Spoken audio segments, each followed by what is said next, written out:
Life isn't fair at all. At all. So what are you gonna do about it? I knew that no one was coming back to help me. No one was gonna miracle me to be somebody special. So mentality is the only thing that gets us through life. I was an underdog. We are all underdogs in life. Even the baddest person in the world should think that way. So you should always have I've never arrived mentality. And the can't hurt me mentality is no matter where you come from, the sewer or wherever you think you're from. When I got out of the sewer, I got to the road and looked around and said, can't hurt me. Nothing should be able to hurt you. If you believe that, it starts to become true. Be the guy who embraces the ugly, the miserable. Be the guy who embraces hard work, the grind. Don't be afraid of being hurt. Don't be afraid of sacrificing some blood. You know, there comes a day, man. Everyone's gonna have this day. There comes a day where being average, being mediocre is just sickening to you. It's just sickening. It makes you want to throw up.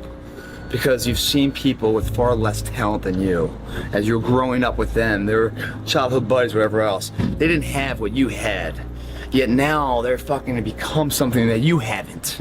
There comes that day. It's either when you're young, you know, and it strikes you on the baseball field because you're sick of striking out, or it's when you get fired from your 5th job, you know, and your wife and kids are on your ass because you don't know how to support them anymore. There comes a fucking day where push comes to shove.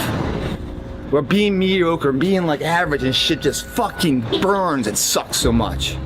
You can't deal with it one more day, and you get off your fucking ass and you create something that's always been there. It's always been inside of you trying to come out, but you've never wanted to unwrap it because it's too much fucking pain and commitment. I'm a big fan of power follows the blame finger. So like wherever you point the blame finger is where the power follows. And so it's like if you point it at the government has the power. If you point it at your spouse and say like it's their fault that I'm not in shape, it's their fault, they never let me do anything, it's like, well, you're giving them all the power. And so it's like until you're like it's my fault, it also becomes my responsibility. What is? What if it's not your fault? It doesn't matter.